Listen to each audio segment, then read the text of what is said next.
Normally when I say good morning on a Sunday, I have a full congregation seated in front of me and they say good morning back. So I'm just going to assume that when I say good morning, I'm hearing good morning, or whenever you're watching this, good afternoon, good evening. I'm hearing that back and knowing that you are there just as I'm here. I'm recording in from home, making sure that I maintain a safe distance, making sure that my mom is safe, who you all know, you've heard me talk about many times, will be 100 on August 5th, and she's doing great. But I want to keep it that way.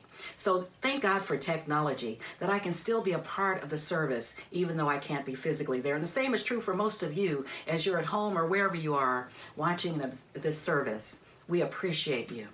I came up with the title, God's Got This, and I thought I was really being original until I Googled it and found out that there's an entire movement called God's Got This. They've got t-shirts, sweatshirts, hoodies, bracelets, plaques, coffee mugs, you name it, with God's Got This on it.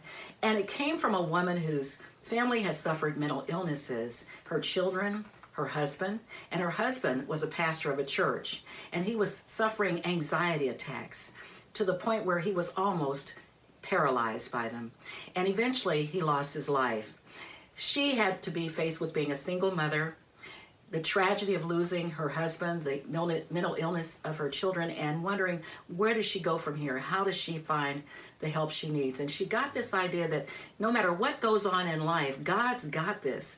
And certainly we all know we've all had things we've had to deal with and wondered, is God here? Is God present? Am I all by myself?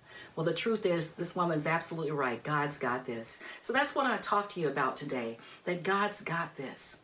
As I was agonizing over how this would come across and working with the staff back and forth on, is it appearing right? Am I standing in the right place? Do I have good eye contact? Am I balanced? You know, and it's hard to tell when I'm just looking into the camera. And then I realized my talk is God's got this. Okay, wake up, Sandra.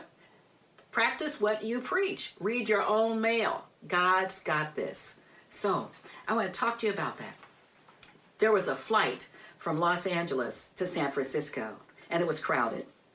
And they already had a 45-minute delay when the pilot came on the loudspeaker and said they were going to have to set down in Sacramento for 30 minutes before they could go on to San Francisco. Of course, people were upset because they were worried about missing connecting flights, and it was just nerve-wracking. When the plane landed in Sacramento and all the passengers had gotten out to stretch their legs, the one passenger who was still on there was Keith. Keith was blind, and underneath the seat in front of him was his seeing eye dog lying quietly. The pilot obviously knew Keith, had flown with him before, approached him and said, Keith, we're going to sit down here for 30 minutes. You have time to get off and stretch your legs. Would you like to do that? Keith says, no, I'm fine, but you know, my dog sure could use a walk. So the pilot, being caring and loving as he was, decided to take the dog for a walk. As the pilot exited the plane, imagine the shock on the faces of those who had just deplaned and were waiting to get back on to go on to San Francisco when they see their pilot walking off the plane with his aviator sunglasses on and holding a leash of a seeing eye dog. You can imagine what happened. It was chaos. Folks were running to the nearest desk to see if they could book another flight. Others were going to the next airline to see if they could get on another flight. They had lost complete faith and trust, not only in the pilot, but also in the airline. Isn't that the way things are for us? When we reach a time in our lives we don't know what else to do, when we feel helpless, we start to lose faith and we start to lose trust. Well, we talked about the power of faith to overcome fear during this time of the pandemic. And Duke talked about the importance of trust. And that's what I want to talk about today. And when you know you can trust in the Spirit of God, you know that God's got this and there's nothing for you to fear.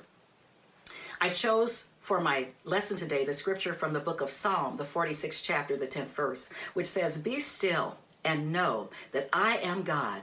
I will be exalted among the nations.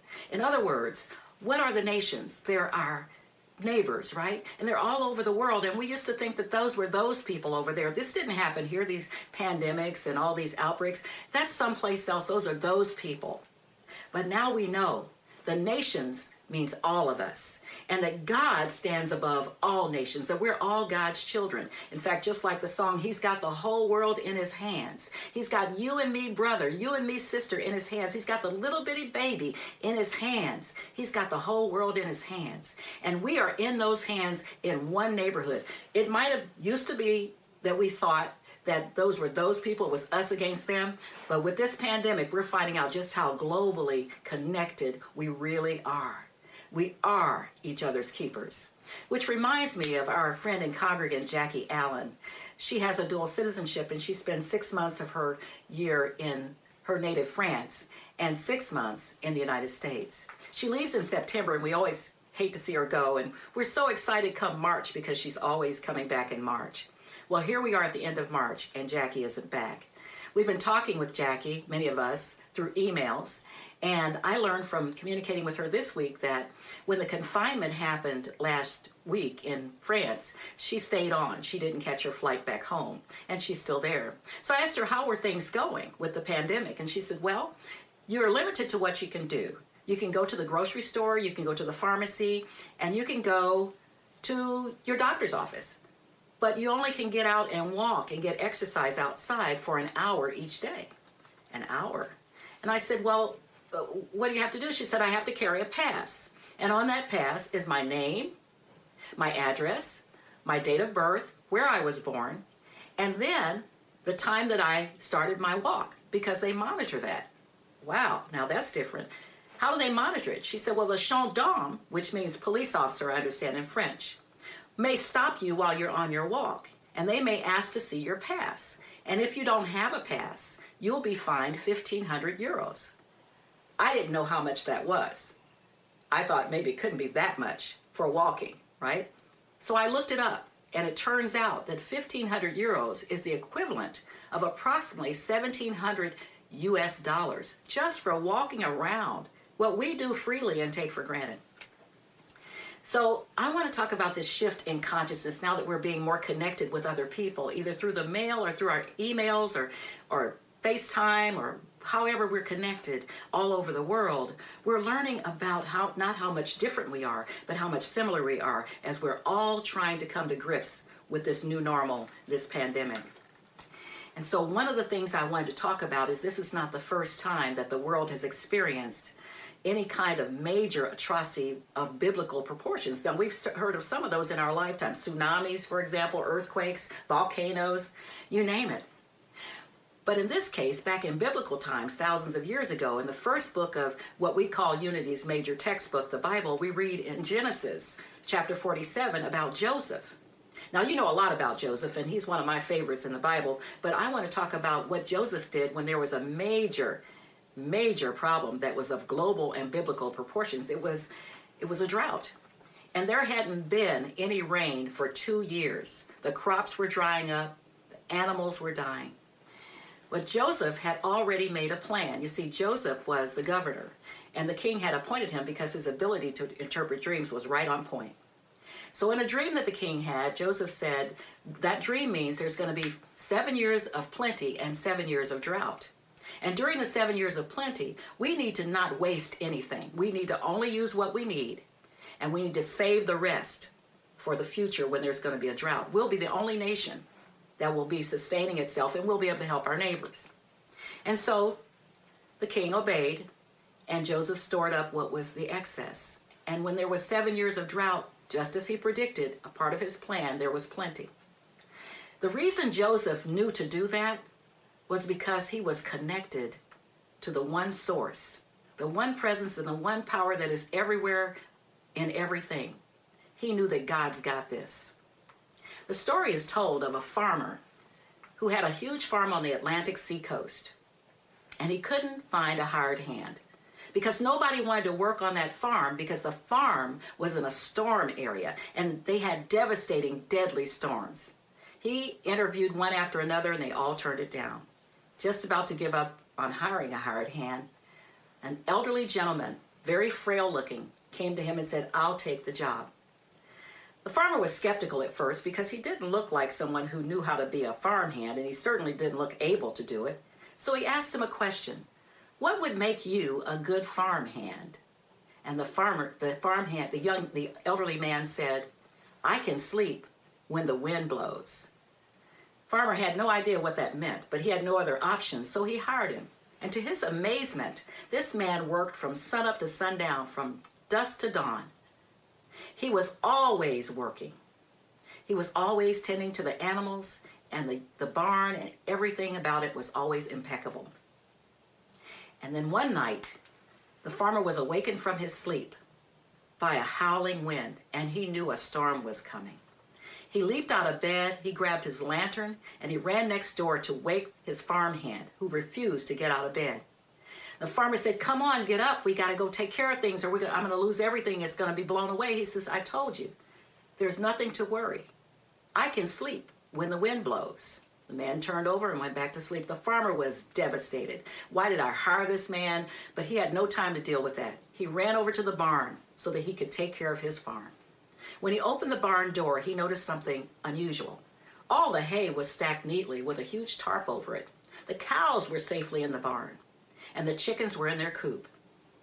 The doors were latched, and the shutters were tightly secured. Then he realized what the man was talking about when he said, "I can sleep when the wind blows." So what about you? We're in the midst of a storm. We call it a pandemic. Some of us don't know what to do. We listen to some of these broadcasts. We listen to some of the people who are doing the doomsday talks and some of the people who have all these conspiracy theories. And we're bombarded with information. We don't know which way to go. Last Sunday, we were honored to have Dr. Deepika Polanani, one of our congregants, who is a doctor, and her husband is also at the University of Kansas Medical Center, to give us some tips on how to stay safe and well during this time. She told us that there are things that we can do. We have some control. Wash our hands frequently and sing the happy birthday song I heard when you do, and you get the full 20 seconds, which you should wash your hands. Cover your mouth when you cough or sneeze, or cough or sneeze into your elbow. Maintain a safe distance from other people. Stay home if you're not feeling well. If someone in your household is not feeling well, stay home. Don't go out unless you absolutely have to. Practice kindness. Be kind to everybody. We're all in this together. There is no them over there and us over here. We're all in the same neighborhood, and we finally realize it.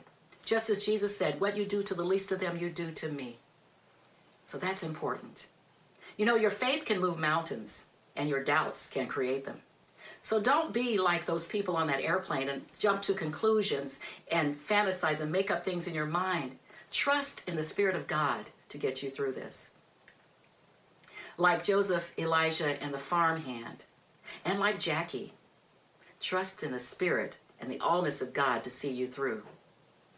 Now, my mother loves to tell stories from her childhood, and I relish every one of them. I remember many of them being told over and over, but sometimes there's some that I've forgotten. And recently she told me about what they would do in the time of storm.